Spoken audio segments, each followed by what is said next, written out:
Estados Unidos, invocando nuevamente la teoría del efecto dominó, representa un peligro mundial. Recientes dichos del presidente Joe Biden confirman que Estados Unidos vuelve a operar según la tesis que guió su política exterior en la Guerra Fría, aunque lo llevó a la catástrofe de Vietnam y a fomentar dictaduras en América Latina y África. Sputnik habló con expertos para analizar qué significa el regreso de esta teoría política al tablero mundial. La teoría del efecto dominó está de regreso. La tesis pergeñada por el entonces presidente Dwight Eisenhower, que derivó en una praxis política capaz que marcó el rumbo de la diplomacia de Estados Unidos tras el final de la Segunda Guerra Mundial y tuvo consecuencias globales dramáticas, postula que Washington no debe dejar que un país se aleje de su influencia, porque de lo contrario se generará un efecto bola de nieve que arriesgará la hegemonía norteamericana. Durante la Guerra Fría, esta presunta amenaza a los intereses estadounidenses se personificaba en el comunismo, por lo que sucesivos presidentes norteamericanos, sin importar si eran del bando demócrata o republicano, aprobaron la financiación de operaciones militares en el exterior, tumbaron gobiernos democráticos y llevaron adelante acciones encubiertas con el objetivo de frenar un contagio rojo a lo largo del planeta. Así, Estados Unidos intervino en la Guerra de Vietnam, uno de los episodios más mortíferos y humillantes en su historia, buscando no solo evitar la reunificación del país del sudeste asiático bajo el mando de Ho Chi Minh, sino también que el comunismo, ideología a la que se adhería el líder anticolonial, se expandiera en la región.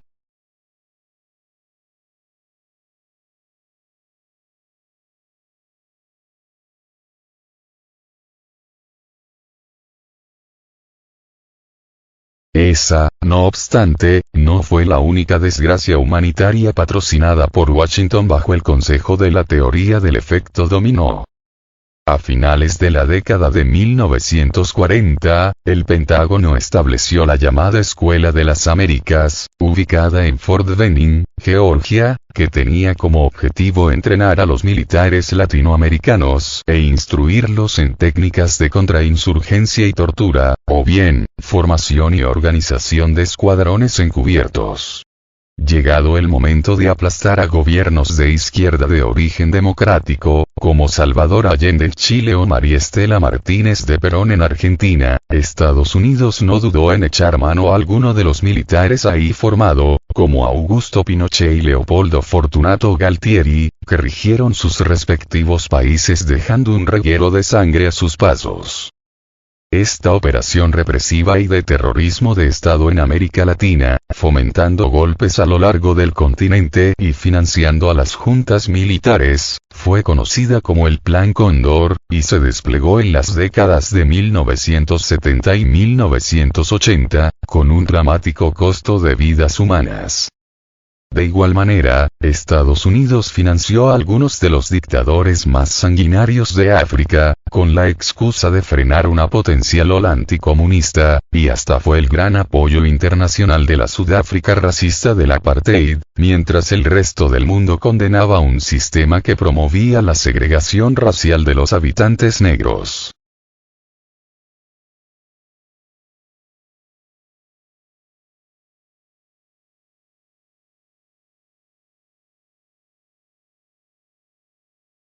La restauración de una teoría peligrosa. Sin embargo, pese a que esta política exterior neocolonista y contraria a los derechos humanos ha sido repudiada en las últimas décadas en foros internacionales, y le ha valido un gran desprestigio internacional al país norteamericano, el actual gobierno del presidente Joe Biden ha dejado en claro que su accionar con respecto al conflicto en Ucrania está basado en estos lineamientos, al posicionar en las últimas semanas al país exsoviético como el último faro de la civilización occidental, al que es necesario sostener a toda costa. En caso contrario, advierte Washington, una ola rusa se expandirá por todo el globo. A comienzos de diciembre, durante un discurso dirigido a los congresistas republicanos para convencerlos de aprobar un nuevo paquete de ayudas a Kiev, Biden dijo que si Moscú se imponía en el conflicto con Ucrania, no se detendrá allí, y advirtió que el próximo blanco podría ser un país miembro de la Organización del Tratado del Atlántico Norte, OTAN. Curiosamente, la alianza atlantista la impulsó la propia Casa Blanca, a la par del establecimiento del Plan Marshall, para controlar Europa al final de la Segunda Guerra Mundial. Si este avance ruso sucediera, razonó Biden, tendremos algo que no buscamos y que no tenemos hoy. Tropas estadounidenses luchando contra tropas rusas, añadiendo que la caída de Kiev podría provocar el comienzo de una tercera guerra mundial. Las declaraciones del presidente estadounidense provocaron una respuesta contundente de su par en Rusia, Vladimir Putin, quien las calificó de una completa tontería.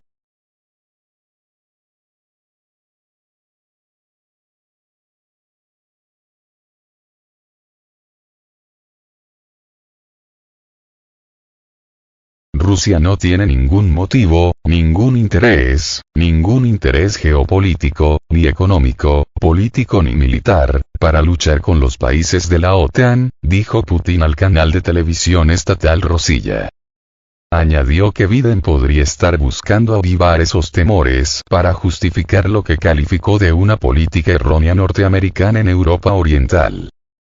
Pero el actual inquilino de la Casa Blanca no es el único alto funcionario norteamericano en emplear esta retórica agresiva y tremendista.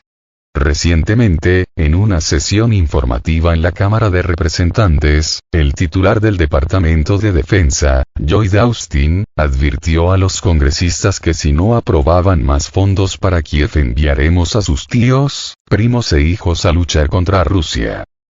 Por su parte, el portavoz del Consejo de Seguridad Nacional de la Casa Blanca, John Kirby, dijo la semana pasada que los que creían que el costo de apoyar a Ucrania era alto ahora, tenían que considerar que palidecía en comparación con lo que significaría cuando la que se derrame sea la sangre estadounidense. El mensaje de las últimas semanas de la Casa Blanca parece ir en una sola dirección, y se asemeja mucho al argumento esgrimido en los años 60 desde Washington para defender la intervención de Estados Unidos en Vietnam. Para que haya paz, debe haber la guerra, y para que la guerra no se extienda por el resto del mundo, Estados Unidos debe prevalecer, elaboró para Sputnik el analista internacional Samuel Lozada, egresado de la Universidad de Belgrano. El experto señala que, si bien Estados Unidos nunca ha dejado de comportarse de manera agresiva alrededor del mundo tras convertirse en potencia casi un siglo atrás, le resulta desconcertante que la administración Biden ponga en términos tan claros sus ambiciones expansionistas y bélicas. Está claro que Estados Unidos, a través de distintos organismos internacionales y alianzas regionales, el empleo de una diplomacia secreta y estrategias de contención, ha buscado seguir imponiendo su voluntad alrededor del mundo, incluso luego de abandonar formalmente la teoría del efecto dominó, con la intención actualmente de contrarrestar el crecimiento de China y Rusia, a los que ve como sus grandes adversarios, recordó el universitario.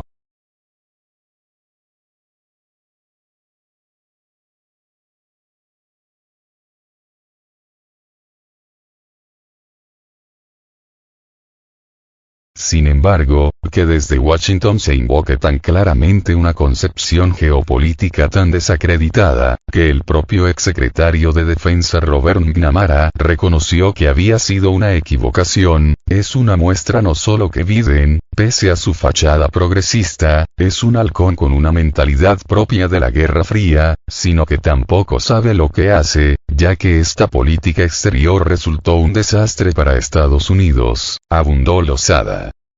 En ese sentido, Lozada añadió que esta teoría resultó no solo un fiasco para Estados Unidos, tras la derrota en Vietnam, sino que también ha causado dolor infinito en los países víctimas de sus intervenciones y la pérdida de credibilidad del propio país alrededor del mundo.